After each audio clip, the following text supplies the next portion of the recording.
To break in and speak with you all. We're continuing to follow everything unfolding with former President Donald Trump's rally earlier today in Pennsylvania. And earlier today, I spoke with Senator Bill Cassidy. We've been getting reaction from different elected officials across the state and, of course, across the nation as we continue to learn more details about this and get more reactions. One of those reactions we're going to be hearing from tonight right now is actually from Joe Mann.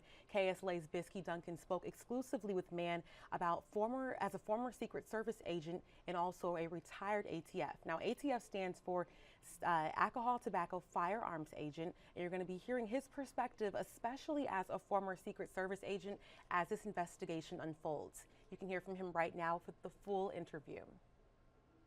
KSLA News 12 with Bisky Duncan. Following reports of an attempted assassination of President Donald Trump, we are here with former ATF and Secret Service member Joe Mann to talk a little bit more about what happens after the situation. So, Joe, if you don't mind just kind of explaining your credentials and your service and why you have so much insight. My career started in the military. Had a number of different responsibilities. One of them was at the Pentagon with the Chairman of the Joint Chiefs of Staff. When I left the military, I got hired on with the Secret Service because of my background clearance. They sent me to the White House. So there I was with the last 6 or 8 months of President Reagan and then President Bush Sr. I left Secret Service. I came on to ATF as an explosive specialist, a criminal investigator, and part of ATF's National Response Team back here in the Shreveport field office. So with the situation that happened today, you know, we're receiving reports of President Donald Trump, former President Donald Trump, at a rally in Butler, Pennsylvania. Everybody was shocked when we hear about the shots and we hear about him potentially being hit or grazed by a bullet. From your experience in Secret Service, what does this impact have? Where do we go from here? What happens next? Well, the impact is great. You will have, of course, the whole area is being section cordoned off. There will be a very large investigation. The FBI will come in. The Secret Service will come in. They will work jointly with state and local law enforcement. It's my understanding that the shooter was taken down. He was taken down by counter sniper. So counter sniper are the guys that are in the buildings with the high-powered rifles. So all these people will become involved in this investigation. So like you mentioned, we're hearing that everybody is detained. It is in a rural area, one-lane road getting in and out of access. So everybody is going to be held. Everybody will be questioned as a result of this. That's correct. And they'll go so as far as trying to determine where the shots actually came from. Were they within the area? Were they outside of the area? Was the shooter in another building? Okay. And so they'll follow up. They'll sit down with all the TV crews, all the reporters. They'll look at all the videos. They'll play everything back.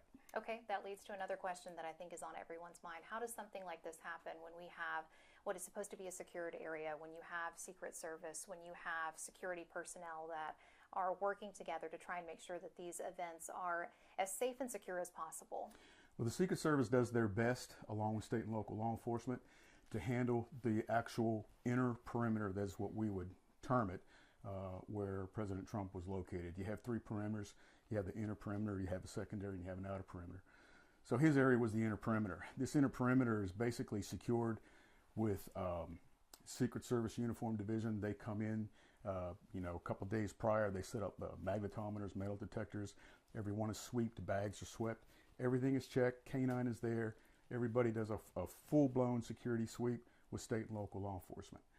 As for somebody getting through, I'm not real sure if someone could actually get through with all the metal detectors, but there's a good possibility that you could have somebody on the outskirts in a building that's not covered. Gotcha. So, from your insider experience and what you've done with your service, what do you think is going through the minds of the Secret Service members right now? Well, I think the Secret Service has been overloaded since this campaign began. And I believe that, you have the intelligence side of the Secret Service, so they're always getting information about potential threats, and they're always following up. They got all the Secret Service agents that are out in various field offices, and all that information gets disseminated, and those agents go out and they do follow-ups on potential threats. So will the Secret Service be working with local law enforcement as well to make sure that they can access the best information available? Yes. What does that kind of partnership look like? Partnership with Secret Service and local law enforcement is fabulous. It's just like pretty much any other federal law enforcement agency, whether it's ATF, whether it's the FBI. They all work hand in hand. They work jointly. They work very well together. All right, good deal. And then one thing we were talking about earlier, Every former president has the option to have Secret Service Correct. after their term has ended. Correct. And have you ever known of anybody to decline that option? No. Okay. I would imagine so. So where do we go from here? Well, there will be, like I say, a large investigation. The next big step is the RNC, which starts tomorrow night. And again, there will be large presence of law enforcement. Security sweeps will be done as we speak, and there will be sweeps all the way up until the beginning. Every day the venue will be swept. It'll be prepared for that evening.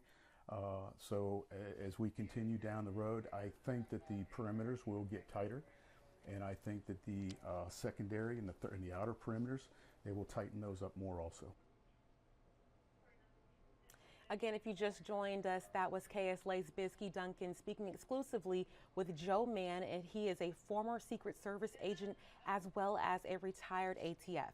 Now, in just 20 minutes or a little bit less than that, we're going to be having more reactions from elected officials across the state and across the nation coming up tonight on KSLA News 12 at 10. In the meantime, stay right here on your streaming platform as you can hear more reactions and learn more about what's unfolded in Pennsylvania here with Local News Live.